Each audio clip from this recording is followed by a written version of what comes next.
Hello, everybody. I'm Renee Varnadore, and I'm going to be talking about the new moon today. And we can look at just the astrology part of it. A lot of times I do a new moon ceremony, invite everybody to come, but that wasn't going to happen this time because my husband and I are on a vacation. So next week. So I'm going to tell you all about the moon. And then on July 5th, I'm going to have a recording of the ceremony and you can look at the ceremony because you really shouldn't do the ceremony part until after the new moon. So at this point, the new moon, we're at a quarter moon.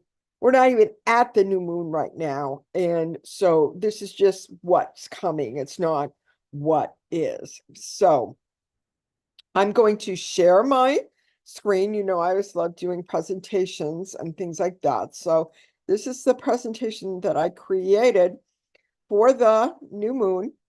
So here it is. And look on Friday. This is when the new moon actually hits on Friday at 3:57. Might as well be 4 o'clock, right? And Friday the 5th, day after New Year's in the United States. Some of you are not from the United States, and that's cool.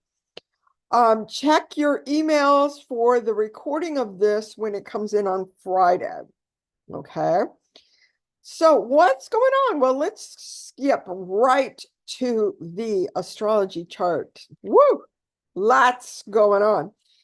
When the astrology makes these blue lines like this right here is a mystic rectangle, and there are 4 planets, 2 planets and 2 asteroid goddesses that make up this mystic triangle. And this is like a container for information to come in that may help you in your life. So this is Friday is an absolutely good day to meditate and to connect with these sky energies. So it'll be a really good day to look at that new moon ceremony and try and really figure out what is this beautiful flow happening and what are the planets.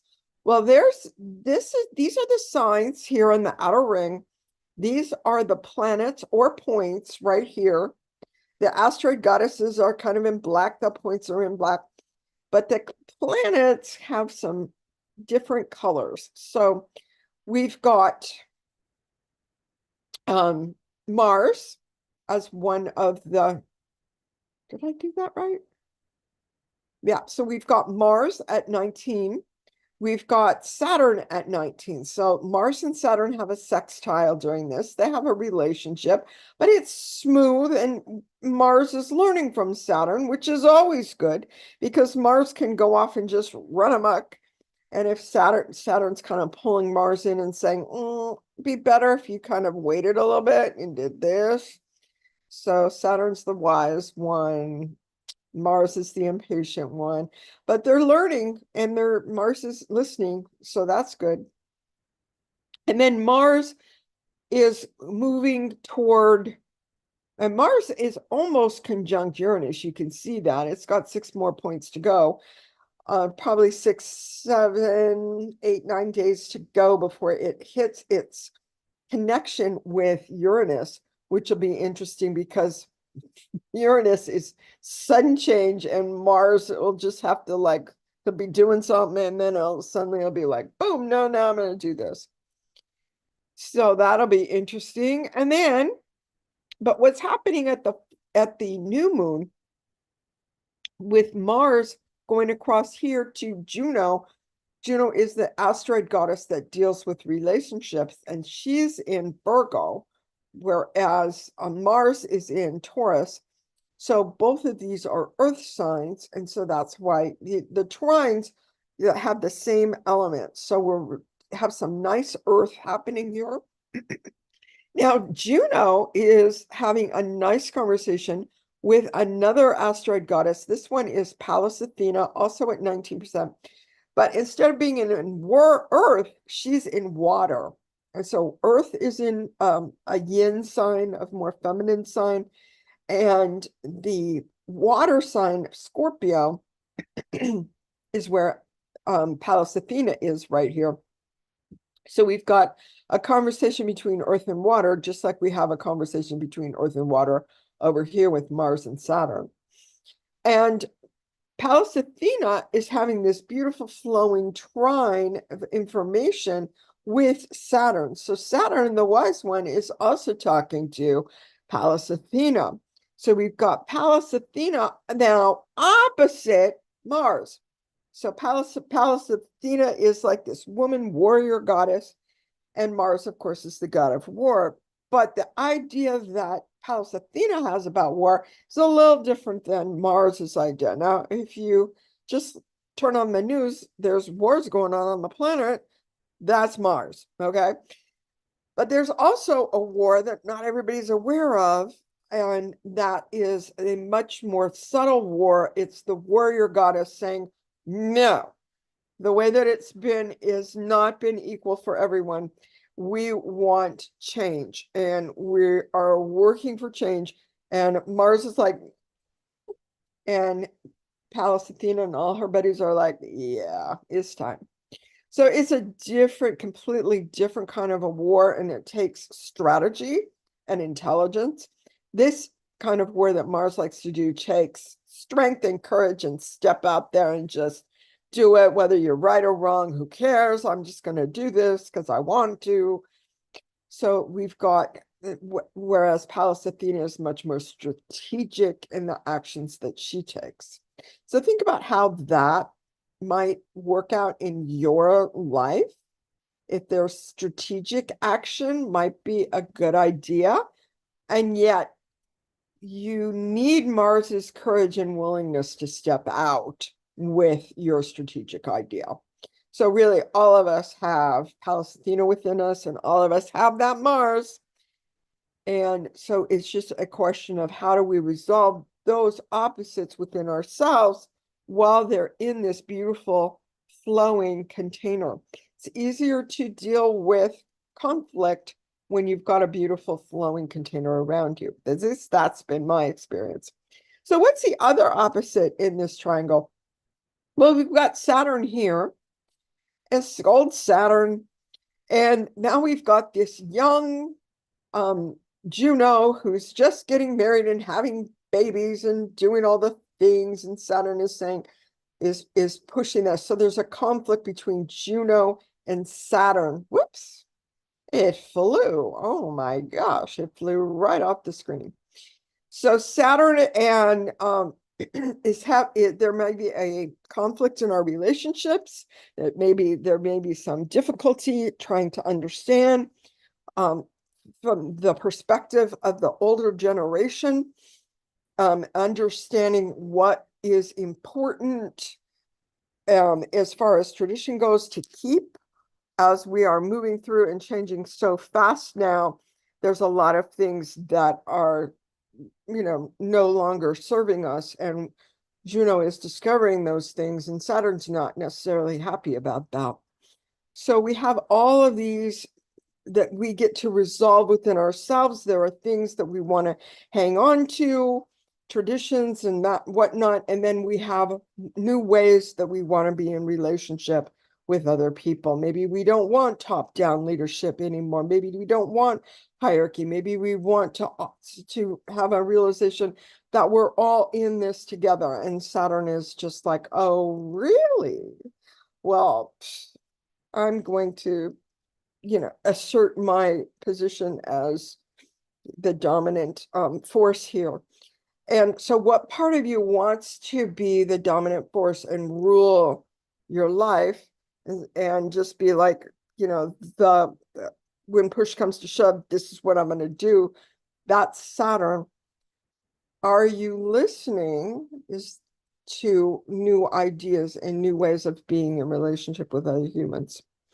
So this is, or in relationship with the planet, in relationship with animals. There's a different way. I mean, we used to believe that we had control over the earth. What a silly notion. or we used to believe that we were the owners of cats and dogs. And we're discovering that, you know what, we are part of nature. There's no such thing as having this top-down relationship to nature or having this top-down relationship to our cat. My cat taught me that. She was very loud about it too. Not particularly polite, but I did get the message. So we've got all of this beautiful mystic rectangle helping us with some of these fights and conflicts that we have within ourselves. And those conflicts that we're having within ourselves right now, we can see in the collective, we can see in the political spectrum. So, but where can we resolve this? Within ourselves. Okay. So we're being invited to work through conflicts within ourselves so that there is more peace, not only within us, but within the actual, within the world, within the whole world. The whole world seems to be having these hierarchy, you know, I'm going to be a dictator things, whereas there's another Aquarian way on the horizon, and Pluto is part of that transformation right now. So that's all interesting. But where is the new moon? The new moon starts and holds this. This is going to kind of be the pattern for the whole 27, 28 days of this next new moon. So this new moon happening on Friday, July 5th, like a week from right now when I'm publishing this.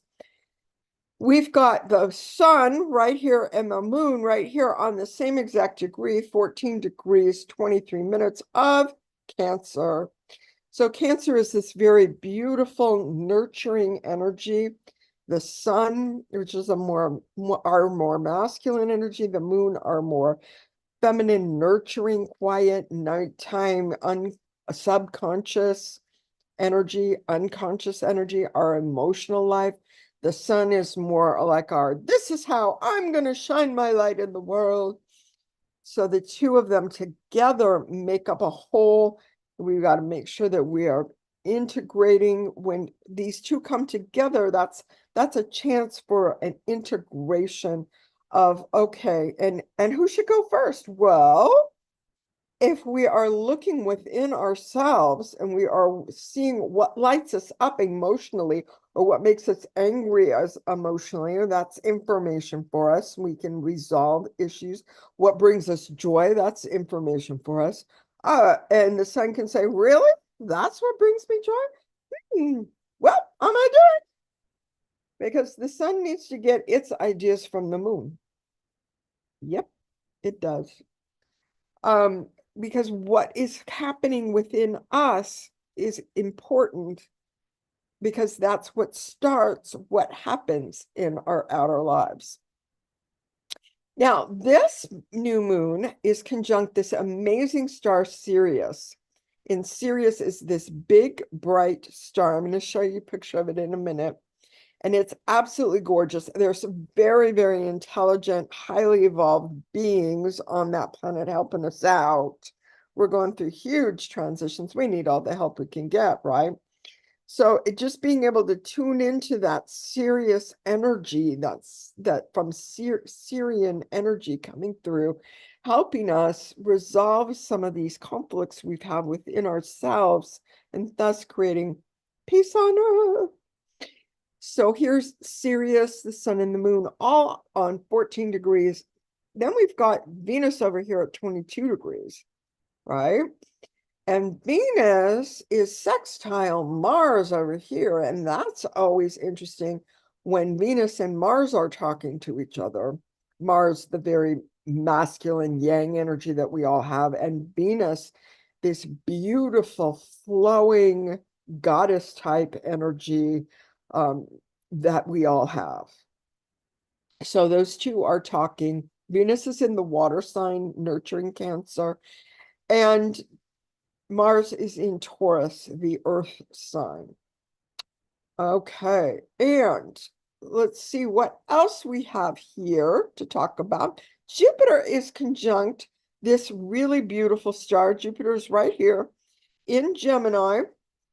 Jupiter moved into Gemini, went past, so everybody has Jupiter now in their Gemini house, whichever house that is for you. It just passed, the sun moved on out of Gemini, but Gemini, the sun and Jupiter met up a couple weeks ago, and now the sun's over here in Cancer, obviously, because it's a Cancer new moon. And Jupiter's over here still because it moves so slow. It's going to be in whatever our Gemini house is for an entire year. So we're getting an expansion of our understanding in whatever house Jupiter happens to be in Gemini. And Gemini is kind of about, it's an air sign and it's collecting knowledge. And it's like, oh, I'm going to study this and oh, I'm going to study that, or I'm going to check this book out of the library and that one and that one. And they're all different topics, but I want to get all points of view, right? So that's Gemini. And Jupiter just passed Sedna, which is our spiritual destiny. And Sedna is going to be in Gemini for decades. It was in Taurus since 1966. So you see how slow that moves. Some of us had Sedna on the Andromeda Galaxy in Aries, and that's huge. That was huge for those of us that have that. Now, this really slow moving planet, dwarf planet, is moving towards the Andromeda Galaxy now, and it is conjunct Chiron in Aries. The people that had a natal Chiron in Aries are experiencing their Chiron returns right now, and that's all about realizing that, yes, you can trust your first impulse, because our first impulse is really our intuition. And so a lot of times we learn when we're young that we can't trust our first impulse. Aries is very impulsive and likes to just initiate stuff. And when we're young, we don't have all the facts. But when we've been around for years and years, a couple of times, then we're like, oh, okay, well, I know what to do with this information now. And I know that maybe I know who to tell this information to, so I don't get, so that I'm actually telling people that could possibly understand what I'm talking about, who already have the parameters for the information that I want to give. So we learn how to use our intuition and how to speak in a way that the people that we are attracting to us, because we're attracting people to us because they kind of understand what we're talking about. And so the only people that actually listen to this channel are people that kind of already understand a little bit about astrology and a little bit about dynamics and a little bit about relationships and a little bit about soul perspective and stars. So there you go. Not everybody would get this. So thank you for tuning in. So we're looking at, what else are we looking at? Oh, did I mention that Jupiter is on Aldebaran, which is in the constellation of Taurus, and it is Archangel Michael's star. So we can go into that. I have a picture of Taurus. And let's see, Chiron, and I talked about how of Chiron and Eris here, and guess what? They're opposite this beautiful star Arcturus. Eris has been opposite Arcturus for a long time. Chiron just entered a degree of connection with him.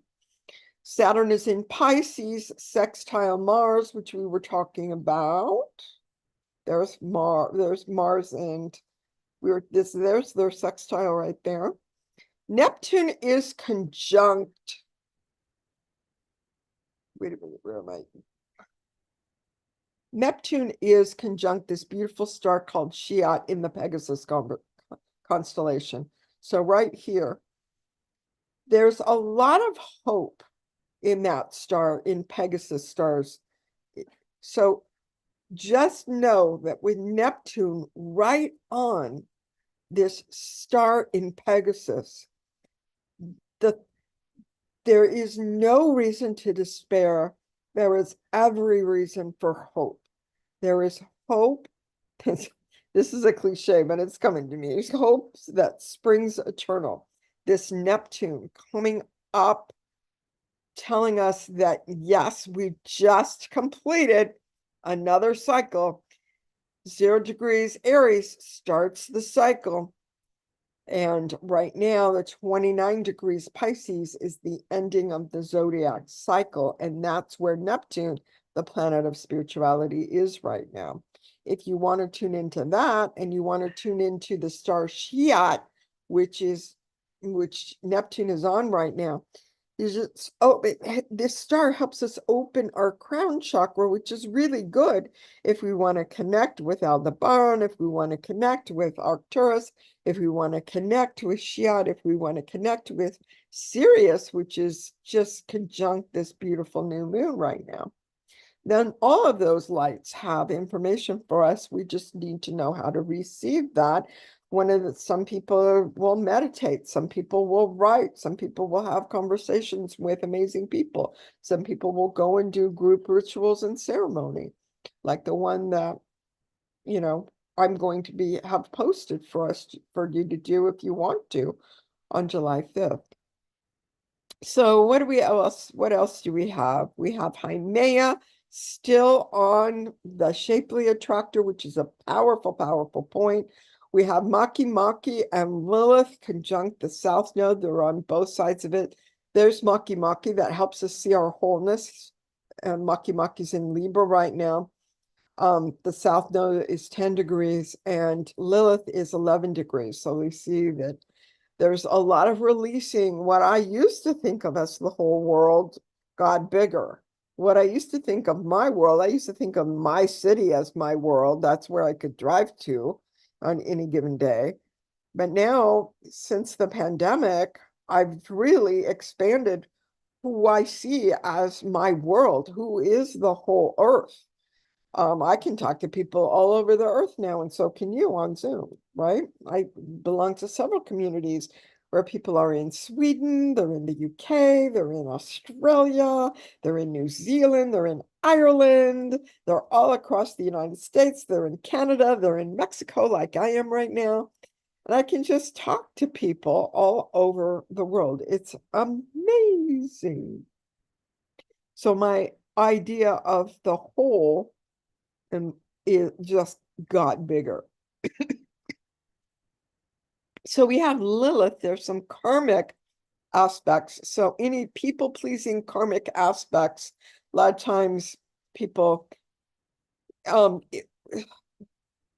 shadow side of Libra is people-pleasing. And so we've got Lilith right there. So if you do any of that, so this new moon's an opportunity to let go of some of that people-pleasing stuff that you do, just like smiling and saying, oh, yes, okay, when you have no intention of doing that. It's kind of passive aggressive, really, but that's I learned how to do that. I try to let that go as much as possible. I'll probably meditate on this for a bit. We've got Salacia conjunct the North Node, this one right here, 11 degrees, and the North Node. So we're looking for being able to initiate our ideas. We're being able to say, oh, wow, oh, I got it. Yeah. Oh my gosh, I've been living out these experiences and they're all adding up now. And I feel the spiritual fulfillment of what I'm going through. And yeah, I see that this was part of my destiny to understand this piece. And because it's in Aries, it's telling us initiate, publish, tell other people about it. Don't keep this one to yourself. Okay, because a lot of times I'll keep stuff to myself if I don't see it in other places, other people picking up on it in the collective, because I figure, okay, this one came to me. I need to work with it for a while before other people are going to understand it if I don't see that idea out there yet. And so then we've got Mercury conjunct Varuna. Where is that happening? Right here in Leo. Leo loves to shine its light. It's us, our essence, shining us, our true self without all the masks.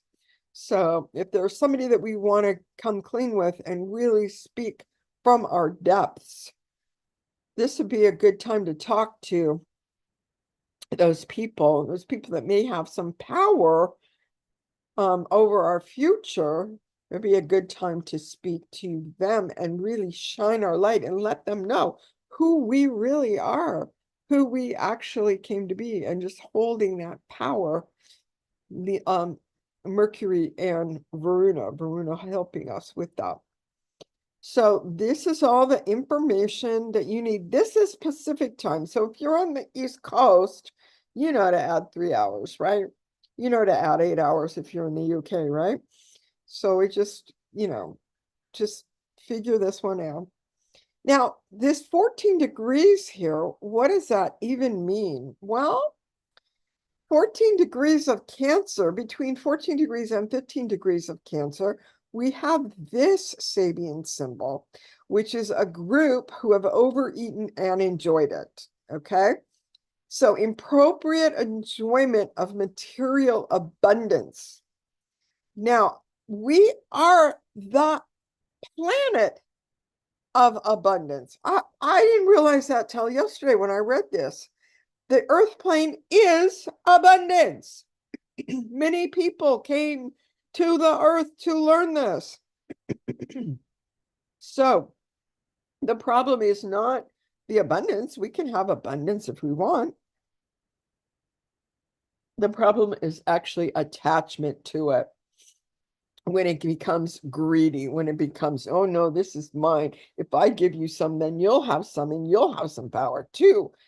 And really, we all want to have power because a rising tide lifts all boats. So we want everyone to have this sense of knowing that we have this abundance right here. We have plenty of food right here, right in the earth, growing up, moving to us. Now, it's not just physical products, food, it's also the food of our spirit. It's the food of and the inspiration of our ideas.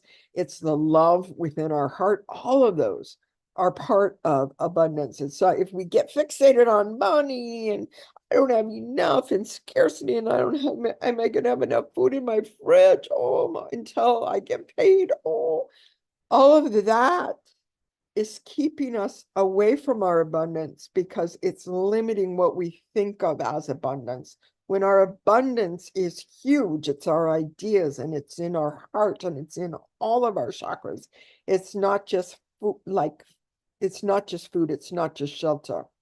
It's all of these wonderful abundance that come from the earth. It doesn't come from your paycheck. It doesn't come from the government. It doesn't come from your aunt who's rich, right? Everything comes to you from the earth. Everything comes to you from above. Everything comes to you from the earth.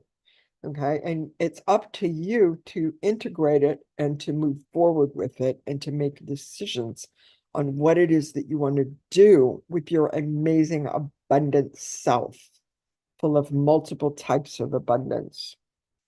So, yes, that's how we get to experience this amazing spiritual abundance at a high spiritual station.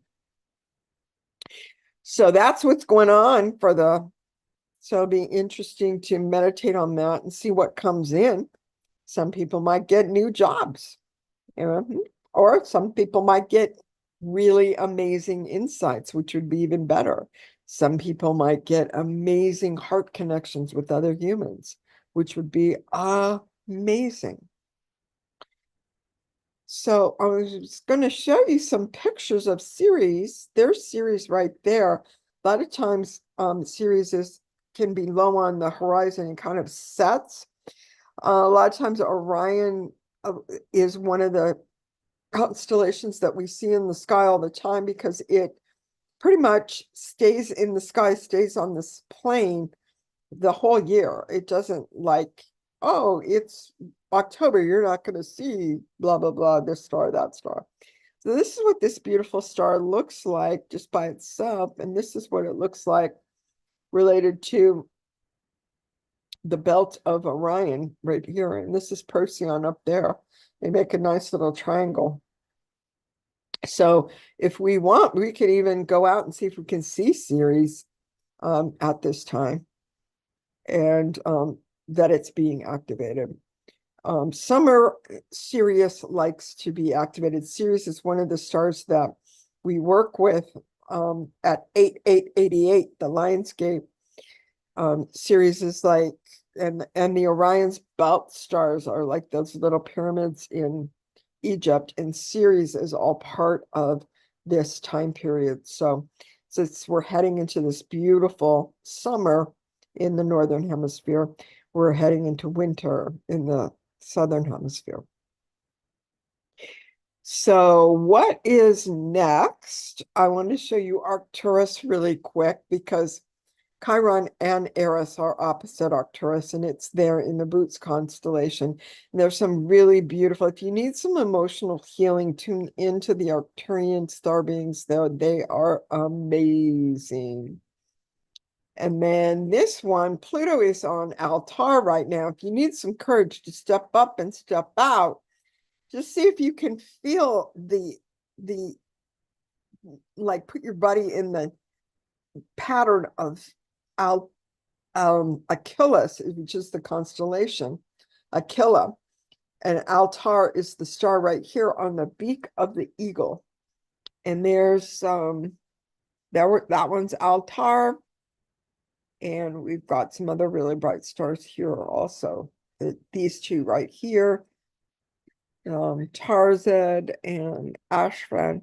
But this is the one that's on Pluto right now, as Pluto went to 2 degrees, and now he's coming back and he's going retrograde. He's going to go back into Cancer for 6 weeks, come back into Aquarius for 20 years. So big theme: boldness, courage, step out into the unknown and surrender to the inexpressible. So the mystery. So Haumea, the dwarf planet of rebirth, is the one on this big, huge, powerful point at 2 degrees Scorpio. So there's a whole rebirth around that. Oh my gosh, the R fell off of Cancer. Oh, yeah. Okay, let's put it back. No, that's because I have to do this. Here we go. Now I have 2 R's. Okay. Woohoo! There's Cancer. That's what Cancer looks like. Those are the stars in Cancer we pay attention to. So if we're going to move during the ceremony, a lot of times I like to I think I would do my arms with this part and have my 2 palms together, making this star, having these 2 middle stars as like my heart chakra, and then these 2 stars as my legs and my feet. So when I do the dance for the ceremony, I think that's how I'm going to pattern that. So this part is coming to a close. What's going to be happening is to look for the video on Friday. There's going to be an email for the subscribers, and there's going to be, for my Facebook group, there's going to be a posting of the video for the new moon ceremony. So look for that on Friday after the new moon. It might as well be 4 o'clock by the time the new moon comes. Now, if any of you want to know what all of this means for your own personal astrology chart, I have a summer sale on Soul Purpose astrology readings.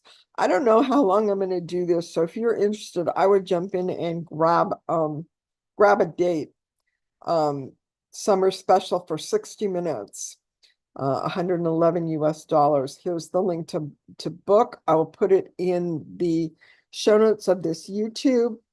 I'll put it it's in the email I'm going to send out, and it'll be in the Facebook group and under comments. So look for the comments. Our next new moon ceremony will hopefully be live, and hopefully some of you will join me. That'll be August 5th at 2 p.m. And that'll be on Zoom. I'll just send out the Zoom link for that.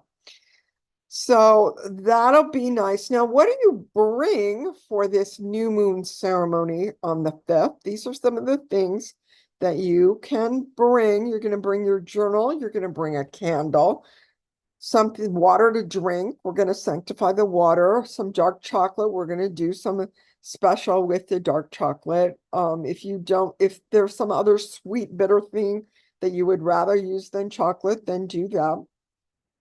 Have a long scarf, a clearing tool.